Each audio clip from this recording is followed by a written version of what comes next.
speaker for today, Tony Isles, talking about Luton and the carnival and the culture. So yes, so I've come here today to just talk. I've been asked to talk to you guys about Carnival in Luton. I'll just tell you a little bit about my role first, and then we'll get into it. But please feel free to ask me any questions you like, and I will try my best to answer. And if I can't, I can always come back another time and give you that answer. Yeah. So I've been involved in Carnival first as a participant, watching. And then I got involved with Rampage Carnival Club. It was called Lucy Carnival Club then. It was through a friend of mine, Colin Spalding. And I was working in the community services then.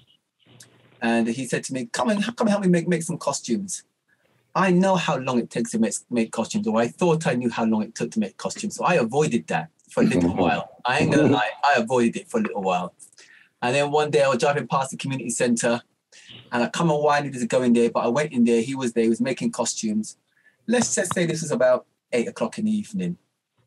2 o'clock I come out of there, and that was me making myself come out, right? And it was back in the day when they didn't have no mobile phones, so I couldn't phone home and say to my partner, I'm a bit late, right. So I'm not going to get it in the ear when I'm coming at 2 o'clock in the morning, because she ain't going to believe that I've been to no carnival club, right?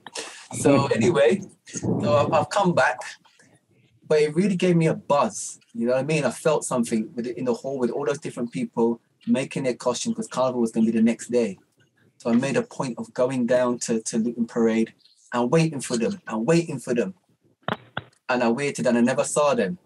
Right, and I was gutted. I never saw them, because apparently by the time I got there, I had just missed them. Because they told me they were going to be in the back of the parade, but they weren't. So I was gutted. Anyway, it turns out that the next year, me and Colin started working together. We both worked in community service, but we hadn't both worked at the same community centre. So we were both moved to Hockwell Ring. So we were both there. So now he's really got me, innit? So now, then worse than that, my daughter then said to me, "Oh, I want to be in a carnival band." So I thought, well, you could be in your school one, but it ain't all that. I know Rampage, Lucy Community Centre. May as well join up with Colin's band, and that was my first christening. So I got her in. So I said to Colin, I want to put her in the band, make her a costume, and it was after that it was just history. But what I would say to you is this. My first parade was actually around Lucy community area. Right, that was the first parade I did. And I put on a mask. I felt embarrassed, right? You're jumping up and down. You don't always want to be showboating in front of everybody, but I felt embarrassed. I put a mask on. But the mask lasts about half an hour, because a mask and sun don't go together. And you soon have to take it off. So I took it off because I was hot. And then, you know what? It didn't make no difference. In fact, it helped, because some people recognized me. They wanted to dance. It was fun. And I was kind of like the Pied Piper with all the kids. I got involved. I lost my inhibitions. So I thought, yes, take off the mask, design the costume. So Colin said to me, I want you to be king. At that point, I really didn't know what he meant. Yeah. So I didn't realize the king costume is actually your biggest costume. So he started talking to me a little bit. I started designing this costume, because I was always good at art. I could always draw a little bit. And I looked at his designs. So it was Africa. I remember it very well. It was Africa. So I became a warrior. That's what I wanted. I thought, I know that. I could build something like this. So with his help, we built this warrior king costume.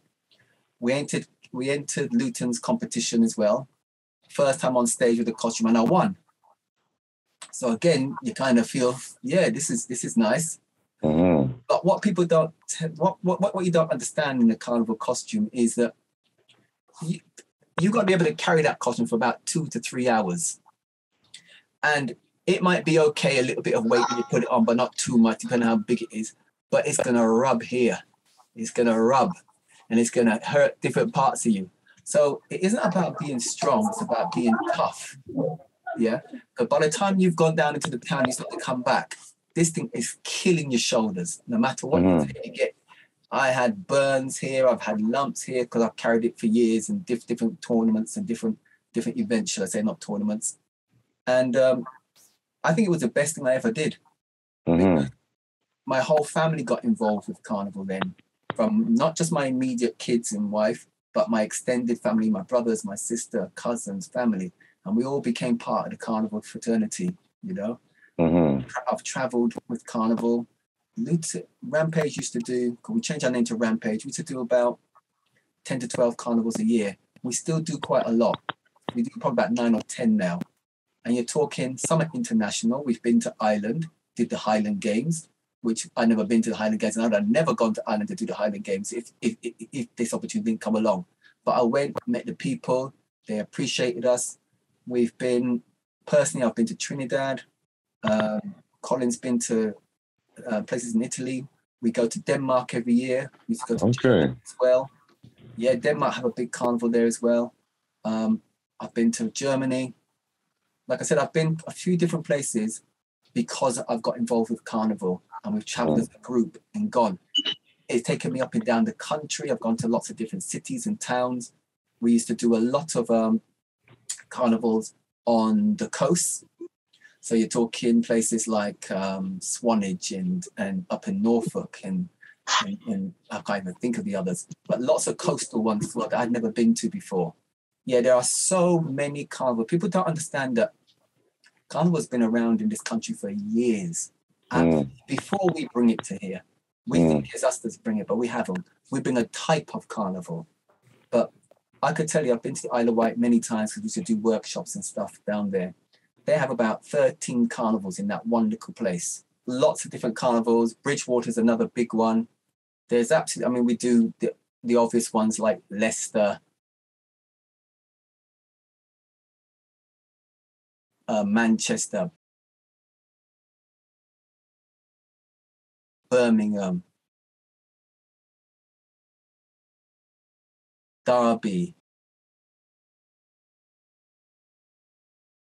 Leeds. Leeds actually causes a divide in the country on Bank Holiday Monday because it's Notting Hill down in the south, everybody goes to that one.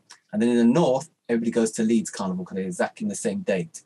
So there's a north and south divide. But it depends on what you want from Carnival. It really does. My passion for it is because, as I said, it involves everybody. And it doesn't matter what skill you have or don't have. You can get involved in all levels. So, and the example of that is, all right, you can, if you want to make costumes, you want to get involved, it could be cutting out little tiny shapes. Anyone can cut out a little tiny shape, but you might need hundreds of them. You know, it might be just to hold something because Carnival big costumes are big and you can't build them on your own. It's one of the few art forms that you have to have people help you. So you might just want to be bending something or measuring something from one side to the other, and you need somebody to hold it so you can do different pieces. You need somebody who just likes to cook food because you're there for hours and hours and hours. You need somebody who doesn't mind playing with the kids because you bring your family along. But it really, from cradle to grave, anyone can get involved in Carnival. You've seen babies being pushed along in buggies that's been done up with Carnival, with decorated. You've seen older people jigging along or just nodding their head. Yeah. It doesn't matter who you are and what color you are. That's the one thing about the Caribbean style Carnival. It really encompasses everybody. And if you go to Trinidad, if you go to some of the other islands, you'll see, well, I say especially Trinidad because it's the one I know best. I've been to Barbados a few times. Been to St. Vincent. My dad's from St. Vincent. My mother's from Barbados. But my dad also lived in St. Vincent. So that's where my connection is. Also lived in Trinidad. So that's where my connection is. But I've been to Jamaica. I've been to a few of them. Trinidad is the biggest one in the Carnival, in the Caribbean. They do it the biggest, the best, the most spectacular. And you can't argue that. But you see all shades of colors there involved. And that's the difference. It really is included. And then you see lots of celebrities involved and they don't get harassed. I've seen Richard Branson there in a costume, jigging up, walk straight past me. So I kind of like had to take two and think, oh yeah, that's Richard Branson. Do you know what I mean? Nobody was troubling him. He was just dancing away. Lots of different celebrities you see going there and it's becoming more and more popular because people don't interfere with you in that way. You're here, it's liberalism and they just want to enjoy themselves. I'm going to pick up your point, Abel, about Old Mars, because Old Mars is about a tradition.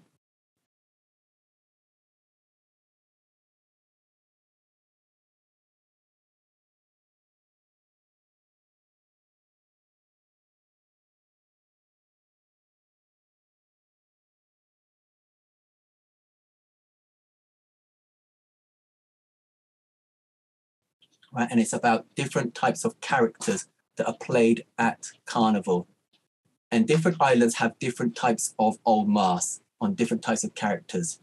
Dominica, you'll see the people, I forgot what they're called, but something, it's not Mokajungi, Mokajumbi, because that's in Trinidad. But it's something, the name sounds similar, but they have like lots of different colored kind of pieces of material on them. They have a mask is on as well, and they have a whip that they usually crack.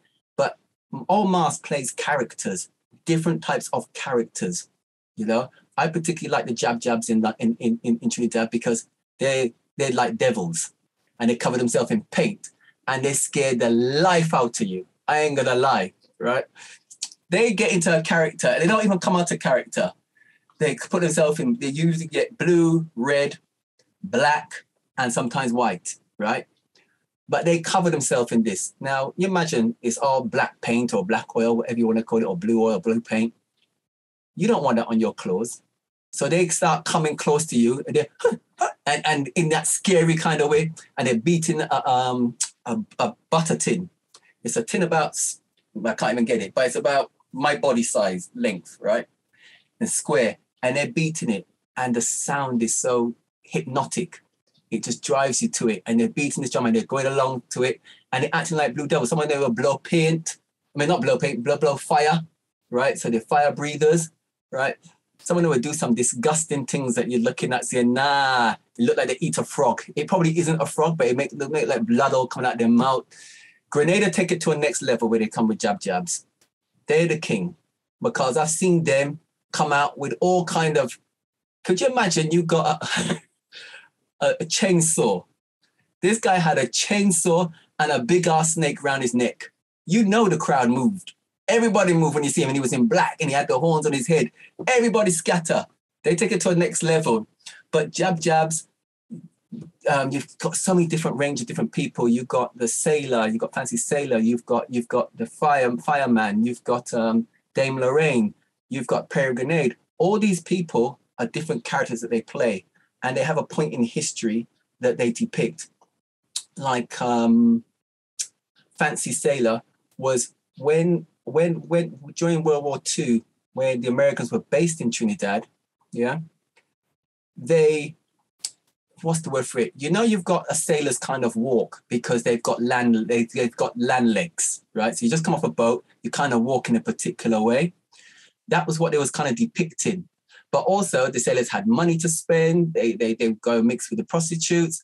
They were flamboyant. They're the Americans. They're always flamboyant. So they took that character and changed it and tweaked it and did all kinds of things with it and became a fancy sailor. But then there's different grades of fancy sailors as well. There's the ones that work in the engine room. There's the ones that work on top.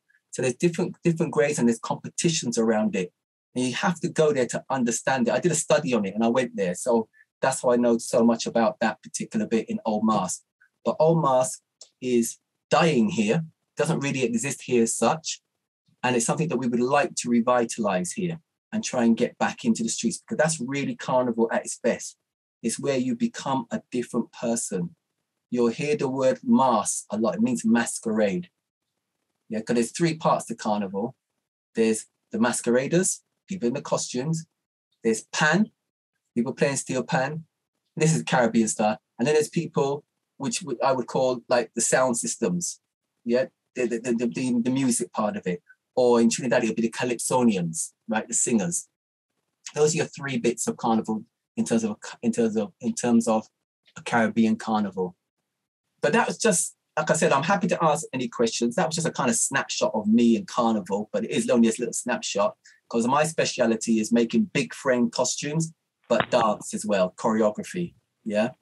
Bringing that into Carnival, because that wasn't in Carnival before. I didn't know it wasn't in Carnival. That was something I happened on, and just by accident, because I looked, the first thing I noticed when I was with Rampage was the kids didn't really understand the music. They're dancing, but they don't really understand how they should perform. They didn't understand their masks, they didn't understand how to portray it. So I thought the easiest way for me was to show them how to dance the music by giving them some routines and for them to enjoy themselves while they was on the street. And that has caught on all over the country now. Loads of people are doing it. But we were one of the first to do it here in Luton. what was the reasons, the original reasons, if you know, or if there was any, for Black people keeping carnivals? It was their culture. When I've spoken to people, it was just really simple. It wasn't, we want to, what's the way? It's like remind them of home. You imagine you're living in this country. Well, if you go to the Caribbean, you'll see how important carnival is to people. And that day, people would save up for it. People would do all sorts of things for carnival because in a lot of the islands, it isn't a bank holiday. They have to take the time off themselves, right? So, because if it was a bank holiday, nothing would run. The planes won't run, the hospitals won't run, but nobody would go to work. So it's not a bank holiday, but most people take part, right? The reason for it happening here was because they miss home. They wanted to replace home. It's a bit like, why do we have parties in our house? Because we couldn't go to clubs to hear our music. So we had to have parties in our own places. We didn't have hairdressers. So we started to learn to cut hair at each other's houses and stuff like that. So it comes from that same kind of a need for wanting to be Caribbean and express yourself here. They weren't allowed on the streets the first time, but because the police and that lot didn't really know what was going on, it was easy and it wasn't nothing massive, you know? So the need just came from being able to want to express yourself. That's what it came from. Right, I'm going to show you a little video of what Luton was like, right, before we arrived.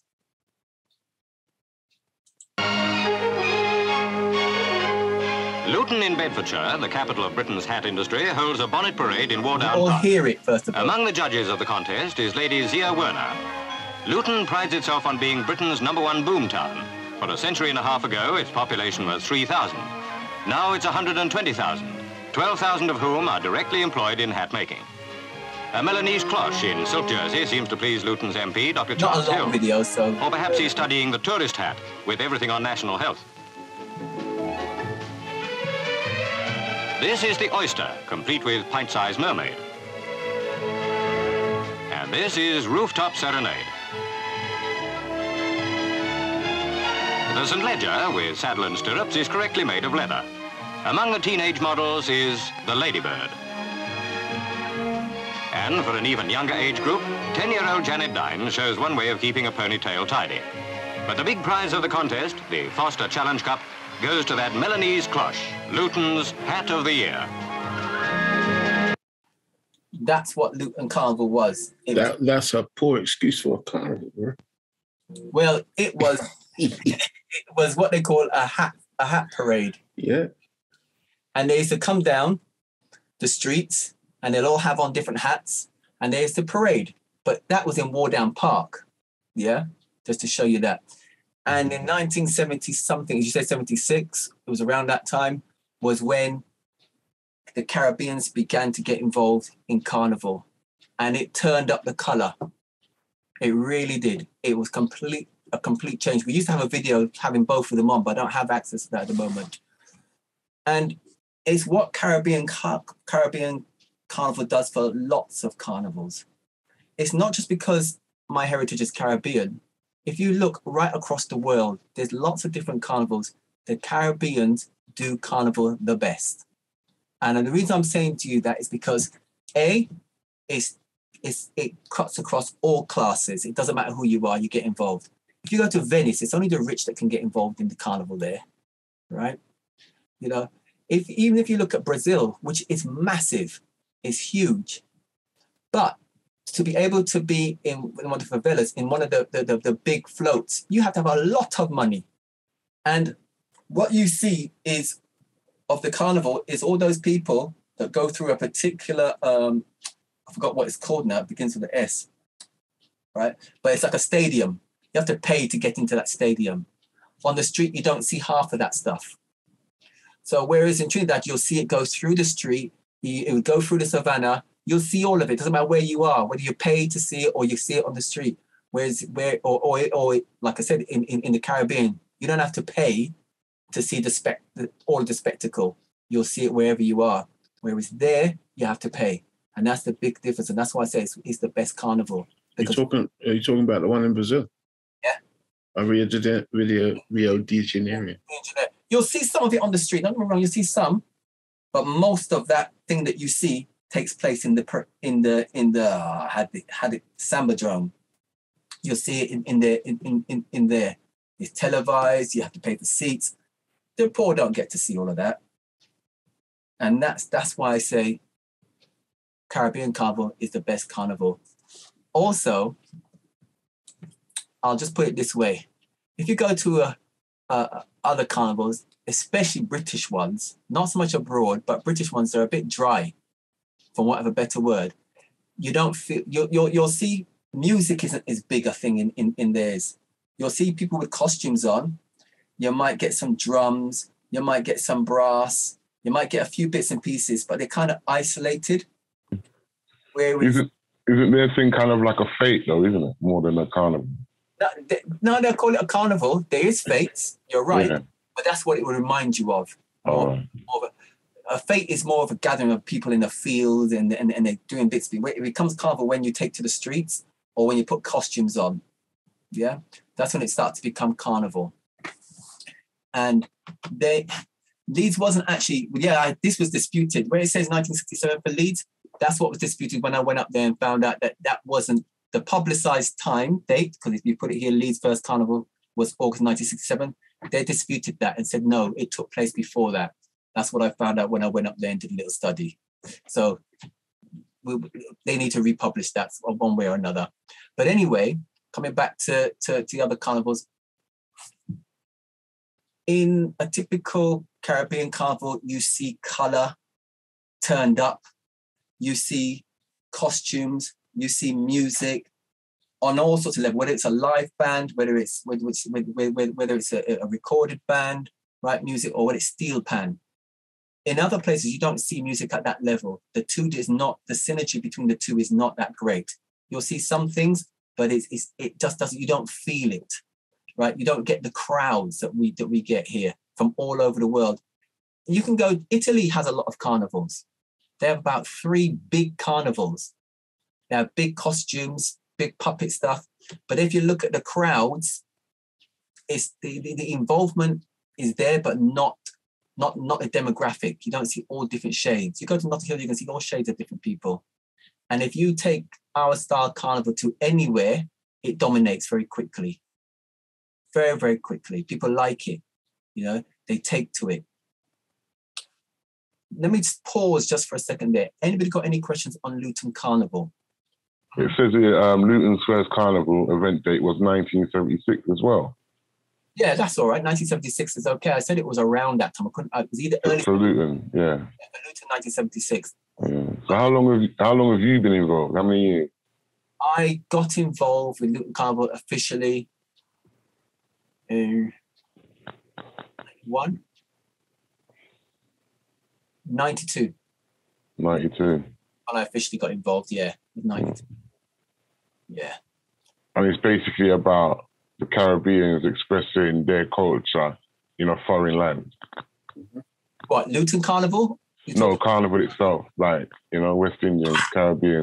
That's where it started, yes. Yeah. It was us expressing ourselves. But England and the UK has always had carnivals. It just was in a different format.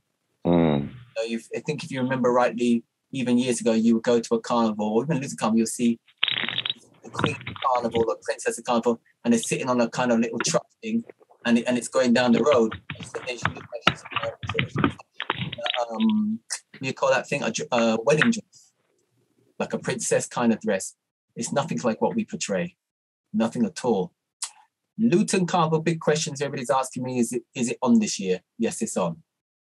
Yeah, but it's not happening. It's going to be part of the Queen's Jubilee. So it's on that, I think it was on the Sunday. I remember, I think it's on the Sunday. And it's back on the streets now, yes? Yes, it's going to be in Luton Town Centre this time. It's not going from Wardown Park and then go around the park this year. It's going to be actually in the town centre. So they're going to trial a new route through the town centre is what they're going to do. Do you know why they stopped doing it like that before in the streets? Yeah, money. Straight up money. It costs an extra 25 to 30,000 to bring it from Wardown Park into the town. Is that because just the security and people A bit of both. Security. Yeah. You've got to pay for the barriers. Then you've got to pay for more road closure. Yeah. You've got to pay for all the sort of things that you think you don't see. That's a different type of stage, moving it around, all those sort of things. And let me do the security. Yeah, that would be nice. Let my firm do the security. Ask for tender in it. Yeah. I tried one year, but it went straight away to someone else. It was London people. With a lot of these things, right, there's a whole load of paperwork to fill out, as you will know. Mm-hmm. And the council is the one that actually picks the security team. It's not us. Yeah, council hate me. But there you go. Because you know how it runs. I'm not going to hold back. You know, these sort of things, it goes to who you know, and then who you know becomes your experience. So therefore, you've got the experience of doing the big events, and then you can take it to anywhere else and says, well, I've done this one, I've done that one. So therefore, you start to get all the work. If you never get the work in the first place, how can you build the experience? But that's the issue with it. But yeah, money is a big factor. There isn't a lot. You don't make a lot of money from Carnival. The whole infrastructure is changing. If you go up and down the country, a lot of them are putting them in parks and locking off the parks. In other words, you have to pay to get into the park to get to the Carnival. Leicester's like that. Leicester, yeah, I've been Leicester. Yeah, Leicester's quite a big one in that. That's right. Yeah. And Leicester, we used to go through we used to always parade through the town centre and then come back into the park and go around the park. Yeah. So how is it funded then? Right. It's usually funded because you have to apply for a grant to put it on. Yeah, so you have to apply to somebody like Arts Council England or somebody like that to get money, or you might get it from your local council who will give you money, but it will never give you enough money. So because you can't make no money, so you have to go every year because the stalls don't pay you enough. If you think about it, if you put a stage up, you've got to get a generator for that stage. And if you put any bands on there, that costs you again, you know? So just to hire a generator, normally carnivals take place over the weekend. It's a weekend hire. It isn't a one-day hire. And if you need it set up before, you need to set it up on the Friday to get everything in place and move it in place. Your carnival might not be to Sunday. That means you're not returning the generator now until Monday. So you're going to get charged for those 4 days. That's where, the same with barriers and things like this, is where cost starts to ramp up. That was one of the reasons why Luton moved it from Bank Holiday Monday to Sunday, because it cost them less. That's basically it, because they didn't have to hire stuff for as long as they did before. So is it a year-long process then, making all the costumes and... It is. You think of your theme. If you're good, a year before. If you're not so good, 6 months before. But that means you've got 6 months to start sourcing the materials and making them.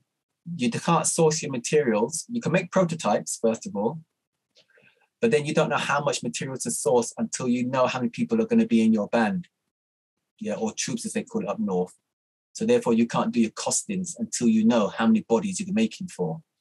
So it's a bit dicey. So it always comes down to last minute, people doing things at the last minute, always. Because people join, even if you have a cut-off time and says, yeah, I need your money before, I need your choice of costumes by December. You know people ain't turning up until February, which means because I was in May, you've then got to hurry through April and March to get those things done. And it takes a long time to build a costume, especially the big ones. You know, people do this in their spare time. They're not full-time artists sitting there 9 to 5 or, you know, every day coming and making the costumes. They are there, they come in with their spare time. And even if they are a full-time artist, it's not making those costumes going to make their money. It's about doing the workshops up and down the country that they need to go to. So for their own band, it's the spare time that they have, you know. To me, that's why you find a lot of artists, their families are involved, because that's the only time their family going to get to see them. Because if they come there, they'll see them and they get involved in it. Otherwise, and not all that, they'll bring it home as well. They'll bring it home. Your home is a mess when it comes around carnival time. Living room got glue, got sticky this, sticky that. And don't talk about glitter. Glitter will be in your bed for weeks, right? Because it goes on your skin, it gets everywhere. You know, clothing everywhere. But it's really a community art form. And it borrows from lots of different art forms, you know.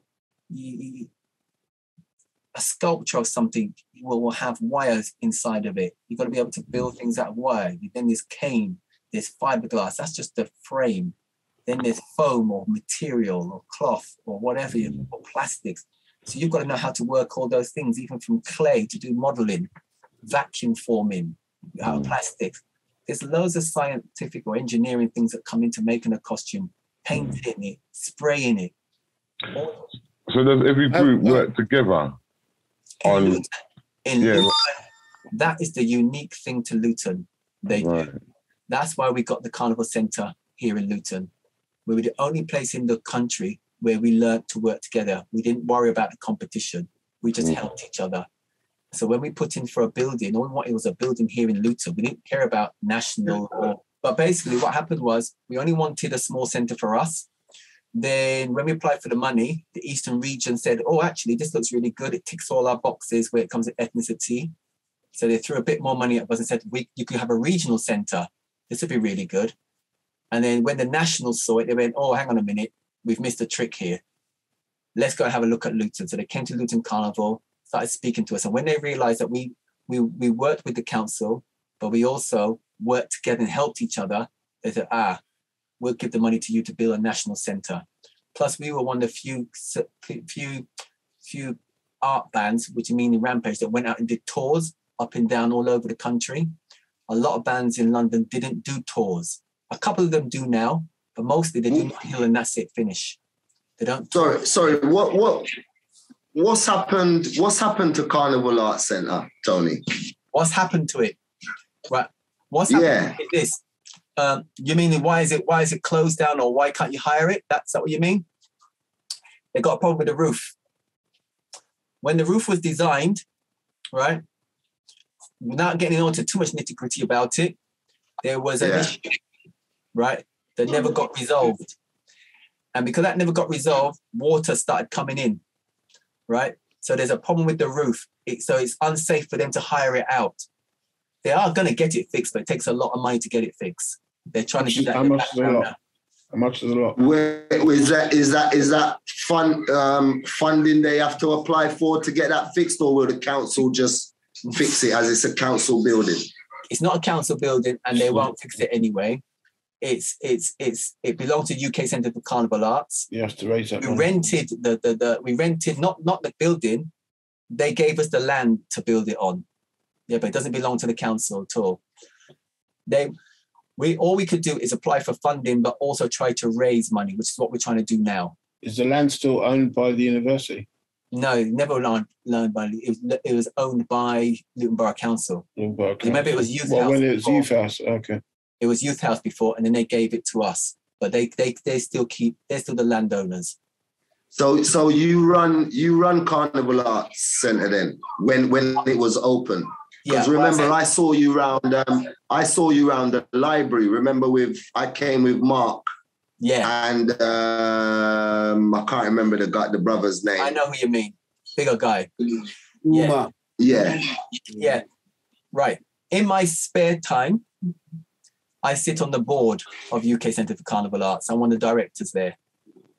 I used to be the chairperson there a few more years before, but then I stepped down and stayed on the board. That's what I do. So that's the reason why we can't have any events there at the moment, because of the roof is unsafe.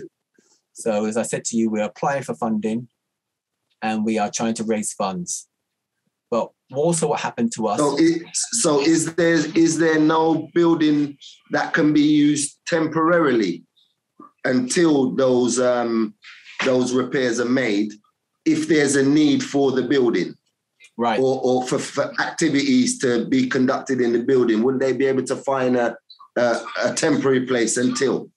Right, let me answer that in two parts. The building acts as two things for us. It acts as a building space to make the costumes. We can still do that. We still get round and do that, around the building. The higher space is about generating income so that we can stay solvent, We can't hire another place to hire something to hire out to somebody else. It would be cost effective. It wouldn't be cost effective. Yeah, not at all. That would be the problem for us. Thank you for that, Abdul. Right, that wouldn't work for us. So all we can do is hire out small spaces, the workshops in those areas and the teaching classrooms, but we can't hire out the big space because the big space is where the roof is, where we have the problem with the roof. Yeah, that's why. How much does it cost to hire one of them side rooms?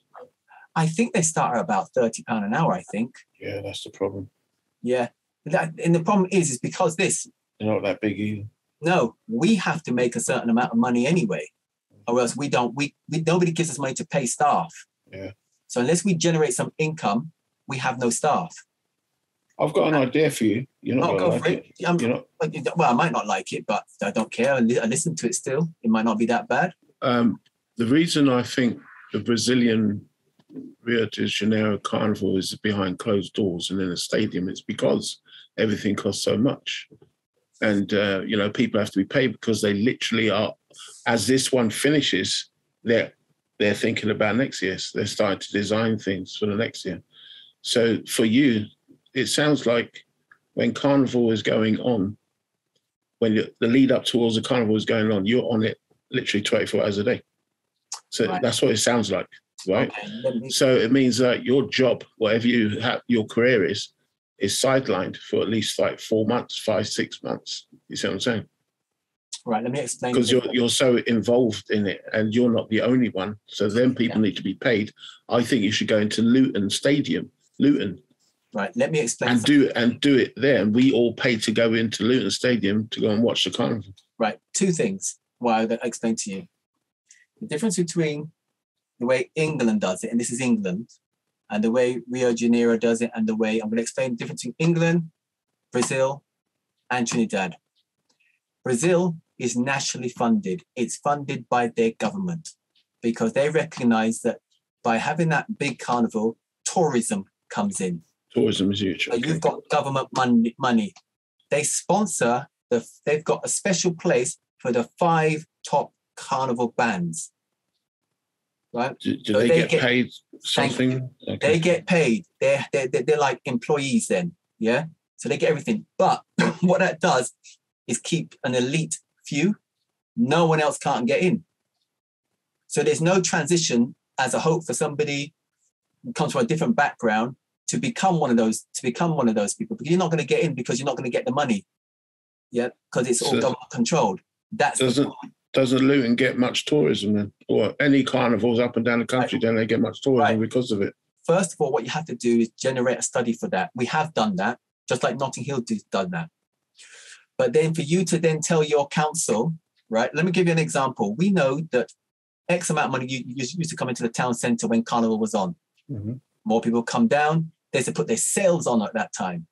Debenhams used to put Blue Day or something like that it's called, on the day of Carnival.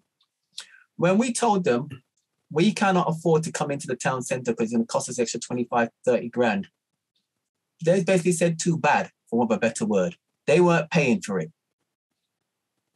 So it's a different setup. Carnivals aren't funded by the government in this country. They're funded by people or local councils. That's the problem. But wouldn't they, if they was to, sorry, Tony, if they was to put Carnival into the town centre, then wouldn't you hire pitches or stalls? Yeah, but that doesn't... To also get some of that... Yeah, that money doesn't pay you enough.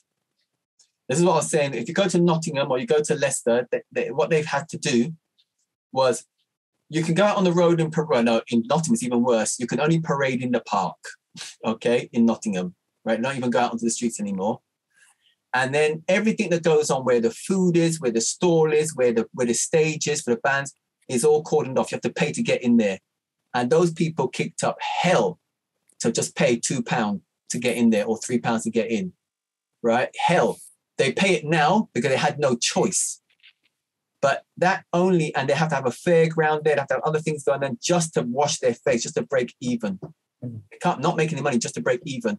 So any carnival that you see that doesn't have a paid arena where everybody's in there will lose money. Every single time. You think of all the lorries they've got to hire, all of the fuel they've got to go in there, all the generators, all the barriers, the security, right? All that's got to be paid for. and it's at different levels. And therefore, you only generate money by charging people, the public.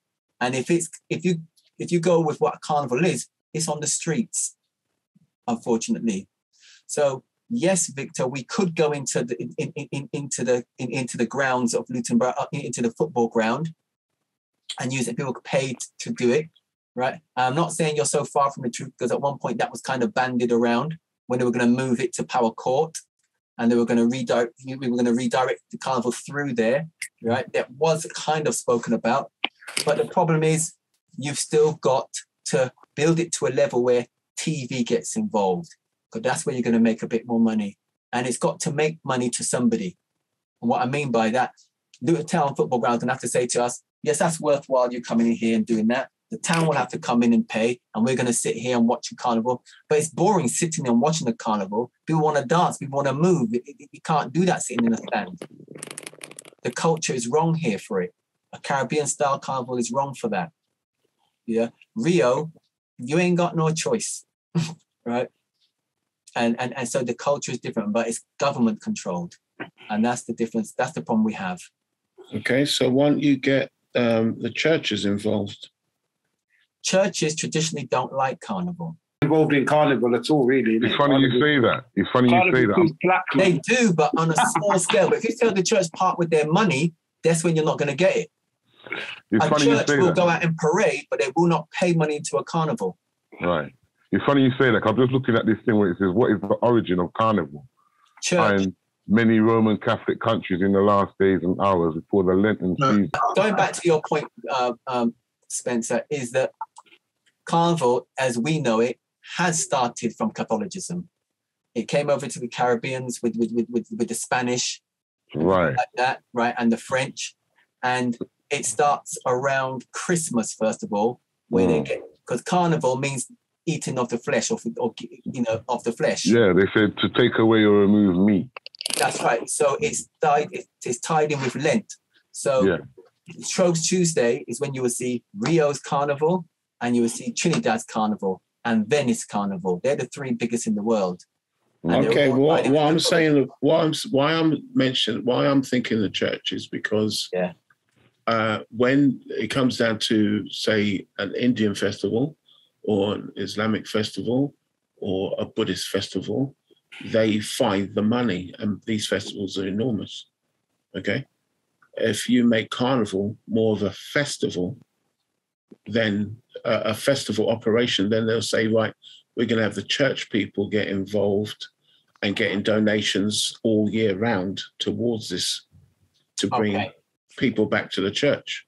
Okay, you've got to say them, you know what I mean? People in the church getting involved to get the carnival back in. Right. You have the Mela, right, which involves which is an Asian festival, yeah.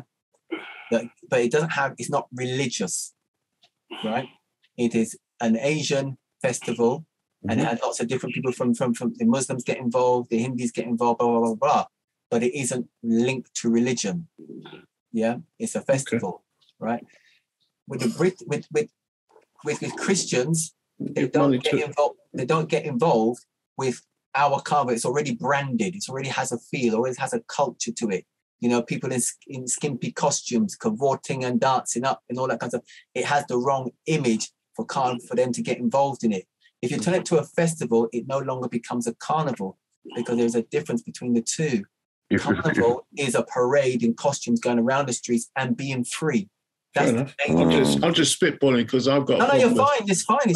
I've got a problem with the church being thrown into the poorest places in the community and then taking all the money out of it and then sending it to Italy. So I'm wondering, what are they doing for the actual people in their crew, in their Luton crew?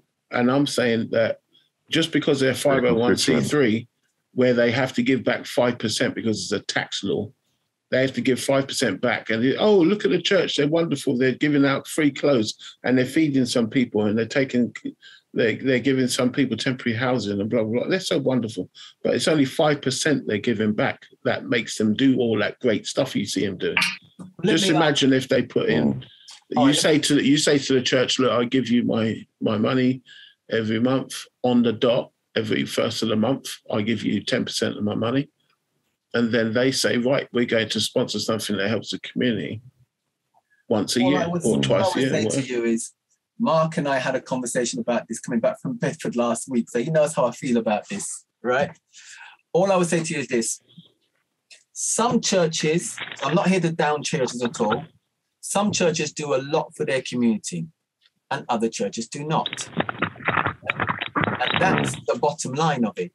You know, I'm not going to go one way or the other, but I am a little bit saddened when I think of the churches that more represent me, which is the Caribbean churches, and what are they doing? Exactly.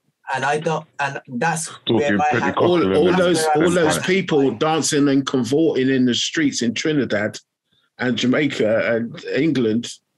All those people go to church on Sunday, don't they? Yeah, a lot of them do. Yeah, because like most churches per capita, per land in a country, and they have a massive carnival, dancing up their craziness, everyone twerking the hell out of each other, right?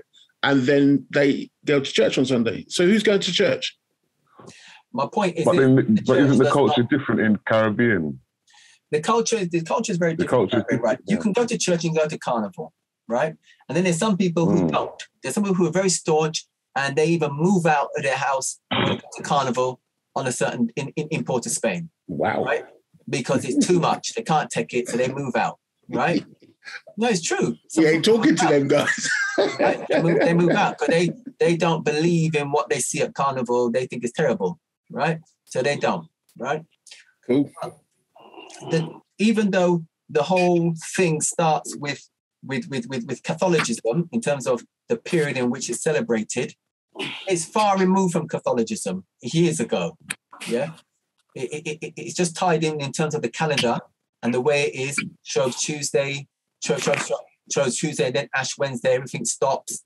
Yes, it ties in. So yeah, it's a massive, massive subject. But I think the main thing to remember about Carnival is what it's there for. And it's a celebration and a leveling. They always want to call leveling up these days. That's going to be their buzzword. But it's a day when everybody is supposed to be on the same level. Doesn't matter whether you're a prime minister. Doesn't matter whether you're a judge. Doesn't matter whether you sweep the roads. It does not matter who you are in terms of your status. If you want to believe in that, Carnival is supposed to be a day of we are all equal on that day. That's what's supposed to happen. And we're all free to depict whatever we want to depict, as long as we're not bringing harm to anybody else. That's what it's there for. Sounds really religious. Sounds really religious, but it's not, because religion has constraints. All religions have rules and constraints. Carnival doesn't. The only what Carnival is very liberal. It preaches liberalism, and most religions do not preach liberalism. Some do, but most don't. I'm just saying it's one of these double-edged swords where I'm going to have my wonderful free life all the way through until I go to church on Sunday, where I dress in my best and I look my best and I say my P's and Q's with everyone, go to see the elders, how you doing, give my money and my tithes. Monday, wilding out again. And I'm saying, why are we always hiding behind this facade of like the religious people when we're all going to be at the carnival on Saturday? But that's people in general, isn't it? Only some, but I would say some, the vast majority, that is right. If you're talking Trinidad, that would be the vast majority. But it's part of their culture. And they would tell you straight up, I need this for my sanity, is what they would tell you. Fair enough, but we're in Luton. All right, we're in Luton. And we're diversified to the hill. Actually, it tell you the truth, in Luton, a lot of church people don't get involved in Carnival. They don't go to church. I mean, I don't think you can generalize it, right? Yeah, the ones, because I know a lot of the bands, I know a lot of the black people who get involved in Luton, a lot of them don't go to church. Some do, but a lot don't. Right? That's a fact. I'm connecting the church to money. That's all I'm dealing with, because I don't really care about religion or things like that. I'm dealing with realism in my life. So what I'm telling you is the realist in me sees money going in that church and nothing coming out to the community. I agree. That's the realist in me. Obviously, there's a thing to every rule. there's a point to everything. So there's always some church that's doing great things. There's always some mosque that's doing a great thing. There's always some temple that's giving out money, and Diwali and all these kind of places are doing great things in the community, feeding the community once or twice a year. The money doesn't trickle down and seems to serve any purpose to the community. Well, I think the needs and the wants of the community. To be honest, I think that's a whole different subject to be talking about. Mm-hmm. Yeah. Definitely. In terms of it. Sorry. But there is a connection between Christianity and Carnival and Caribbean Carnival, 100%. Yeah, there is. Because we followed that's where it came from. It basically came from the Roman because Catholic of the religion, because of Catholic religion, they gave us a day of freedom. Yeah? And it all tied in with when you have to let go of all temptations of the flesh. That means sex, that means meat. On Ash Wednesday, and hold it all the way through to Easter. 40 days. Then Lent is over, and then you celebrate. But before that, you have a massive celebration, get it all out your system. Have sex, eat food, carry on bad, right? Drink up. And then drink up, do everything, and then bam, it has to finish. Yeah. But the Romans were known for that, having their time of debauchery, weren't they? They were known for having a day here and a day there where everything goes. People seem to think that sex and the taboos around sex is more of a recent thing. It's more of a Christian thing, right? Before that, the world didn't have all those taboos on sex. And a lot of different countries don't have that taboo on sex. You go to Denmark, I can tell you now, that country is on a different level when it comes to sex, right? It's not like us. We're tied into the Christian thinking and the morals set by Christians around sex. Yeah. A lot of other places ain't. No, they don't have the restraint and constraints of sex in that. Yeah, you're right, in their culture. There's a place in China I could tell you where the women are allowed to have as many partners as they like. As many partners they like. Yeah, it's in China. It belongs to China, right? Small place. I'll have to look it up again. They're allowed to have as many partners as they like. They don't care who the father is, right? It doesn't make a difference. And the men have no issue with it. I go away for 1 minute. I go away for 1 minute and you chat about sex already. What the hell? Well, we go on to the best subject. Put a room full of black men. What do you expect? Right? But what's the chat now? What's this chat about? No, we were talking about religion and sex at the time. It came into it. Oh, okay. It came into it sideways because we were talking about Carnival and giving up of flesh, and that meant basically no sex as well for Lent. Giving up the flesh in meat and sex. Sorry, I brought up sex. Yeah, that's all right. Right. Before I go, is there anything anybody else wants to ask me about Luton Carnival or Carnival in general? How do you keep funding it every year?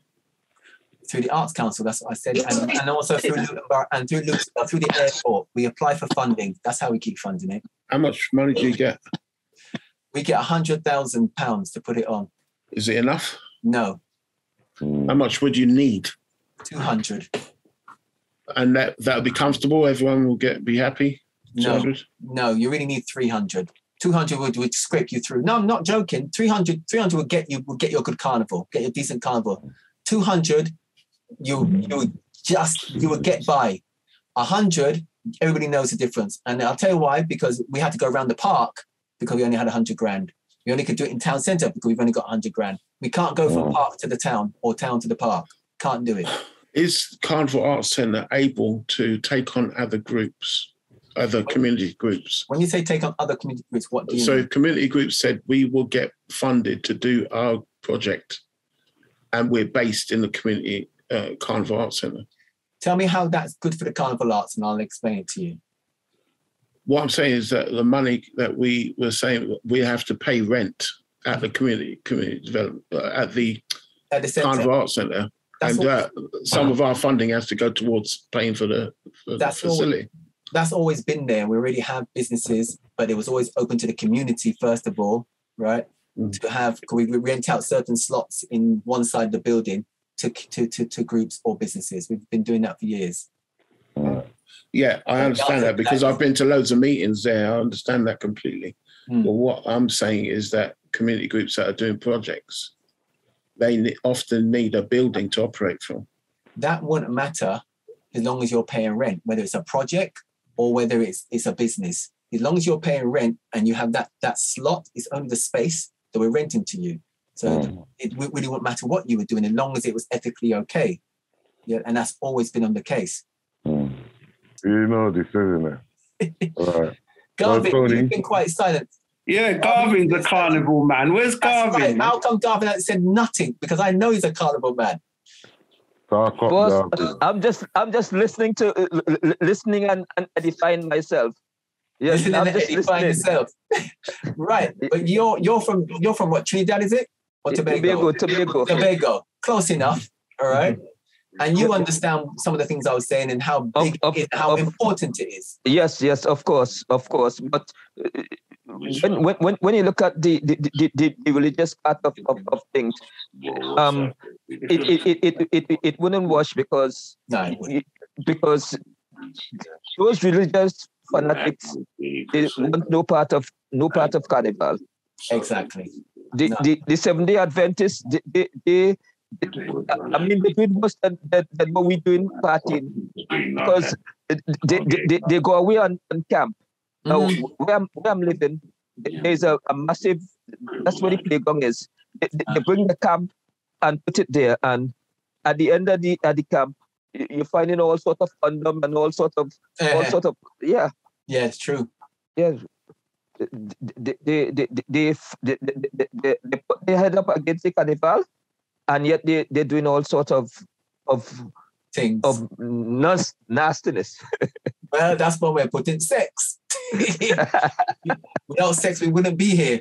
I hear you, sir. No matter what we say. Yeah. So what date is Luton Carnival this year, bro? Are we having one? Yeah, we're having one. Let me look it up for you. It's the bank holiday for the Queen's Jubilee. Let me look it up. Let me get my diary. I could tell you the date. I know it is in June, and I think it's the first weekend in June. It is, it's either June the 4th or June the 5th. It's either the Saturday or the Sunday. It's one of the two. I can't remember exactly which one it is, but it's one of those two. I make come down and eat a roti. Yes, man, come down and eat a roti for sure. For sure. If you haven't been to Luton Carnival before, come join us this time and look out for my band. We're always the last band in the parade. Always. It's who you really think you're talking to. I've never been. What's the name of your band, Tony? Rampage. Rampage, that's it, yes. Right. I've played with Rampage in London. All right, there you go. There you go. And you travel around the country also, yeah? Yeah, we do, like I said, about 10 or 12 carnivals a year. All over the place, all over England. Yeah, Tony. Yes. The stall situation. Oh yes, I forgot. We are doing stalls. I'll give you the contact for who it is. Yeah. Yeah. How much do you reckon they are off the top of your head? I've never known. I'll be honest. I've never hired one. I've never asked. I have not a damn clue how much they are. I could find out for you. Respect, bro. It's not the earth, but I don't know. So is it going on in the town centre or Wardown as normal? In the town centre. It's not going on in Wardown at all. We're not touching Wardown. Yeah, are there going to be sound systems in the town?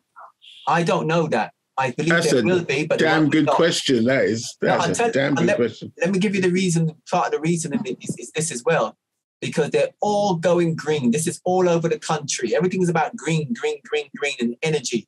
So they're all looking at how even the sound systems are looking at how they can produce the sound without big generators. Yeah. So how come we lost like the car park under 61? Starlight Youth Club, nice. Starlight Youth Club. Starlight moved left. Sound systems would also be on Inkerman Street as well. Right. This is what I got. Inkerman Street, King Street, outside Barclays. Let me come in. Don Miller's. Let me just say something. we didn't come into the town centre anymore. So therefore, we have no control over what happens in the town. We're only going around the park. Who decides that? Money. We decide where we're going to go, depending on our money, because the council wouldn't support us to come into the town. We wanted to come into the town. Wrong question. Go on. Who decides where the stalls are going to be and where the sounds are positioned? That's a big committee meeting that happens. It started already, right? And they council? have that. It's the council. We have a little say, but it's the council really that decide that.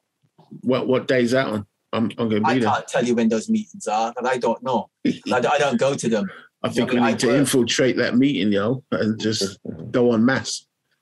Well, the public's allowed to go to. I don't know if public would be allowed to go to. It's like anything else. You ain't gonna can't be just a public meeting. That's my bro, man. That's my bro. Jeff is my bro. It's a planning meeting, isn't it? So the planning meeting ain't gonna be like that. Yeah. See. All right. So.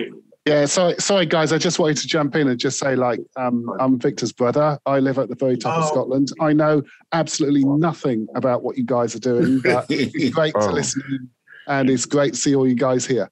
You're black, you're a brother, and so therefore you're in. We're talking about the carnival today, but we're talking about everyday stuff for us all the time. Okay, so I don't want to sort of take over your meeting. Just carry on. Just ignore me. Tony. Yes. Thanks very much for doing this, man. It's much appreciated, brother. No problem at all. I'll come back anytime, any subject. Most definitely. Just let me know. Yeah, respect to all the newcomers, yeah? Yeah. Welcome to the group. I hope you come back next week. Yes, Warwick.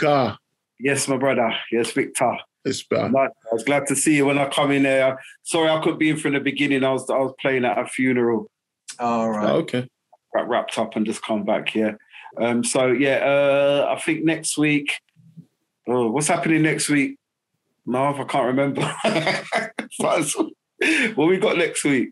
Is next week the first? Is that March? Is that March? 2nd of March. Yes, it is. Yeah. 2nd of March. First of March will be part 1, Windrush part 1. Yeah. So next week we're going to be talking about this whole Windrush mix-up and all of the things around that. So, yeah, please. I wouldn't mind everyone coming in and maybe just giving a little 5-minute talk of their kind of Windrush experience, Yeah, I know a couple of people have been paid out already. I know everyone will have some kind of mad stories to talk about. And then we'll talk about this compensation thing, what's going on. Tony, thanks a lot for coming along, man. No, thank you. No problem. Thanks. Really appreciate it. Yeah, that's Respect, all right. Tony. You get the chin. You guys, no problem. Right, Respect, Saga boy. I'm gonna let you go eat some food and prepare myself for tomorrow. Right, Saga boy. Right. Tony, what time? Yes, Saga boys. Yes, I know Saga boys very well too. Thanks a lot, guys. Nice meeting Thanks, you. Tony. Catch you next week. Take care, people. Take care. All right then. Bye-bye. Joe Nice one, True. bro. Cheers. Bye-bye. Bye.